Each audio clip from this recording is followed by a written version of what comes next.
Doncs tenim les manilles col·locades ja del que serà la pila de 8 en folre i manilles dels Castellers de Vilafranca, que els servirà per tancar una excel·lent actuació. Avui, diada de Sant Fèlix, la diada per excel·lència del calendari casteller.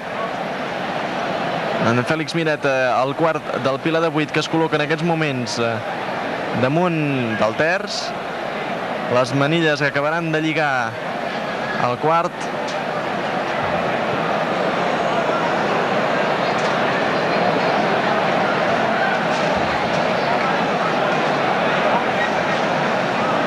Ara puja el quint del pilar, és el que l'ha de validar.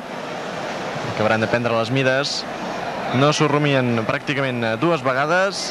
El Fèlix dona l'ordre, és ja intent vàlid de pilar de 8 a folre i manilles dels Castellers de Vilafranca. Recordem que és el primer que intenten aquest any. De fet, els 8 pilars de 7 en folre descarregats són un excel·lent bagatge i un bon coixí de cara a intentar aquest pilar de 8 amb garanties. Un pilar de 8 que aquest any presenta una novetat respecte als anys anteriors, i és que el sisè ha estat canviat, ha estat substituït. L'Olga Álvarez ha estat substituïda per el Marc Fernández, i aquest canvi no s'ha notat gens en els Castellers de Vilafranca. Ara arriba el moment més complicat de la pilar, la motxilla. Veurem com la salven. Pilar de 8 en folre i manilles carregat dels Castellers de Vilafranca. Amb total seguretat salven la motxilla de sortida. I els Castellers de Vilafranca immòbils.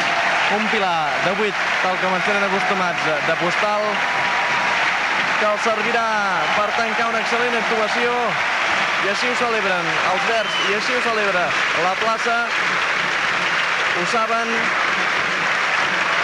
Ens quedarà aquesta assignatura pendent, que és el 3 de 10, que de ben segur esperem poder veure aquesta temporada. Tot i això, 3 castells descarregats, 4 castells descarregats. Un increïble registre dels Castellers de Vilafranca avui aquí a Sant Fèlix, i aquest pilar de 8 en folre i manilles descarregat, que els donarà aquest regust de boca dolç necessari per acabar la diada de Sant Fèlix.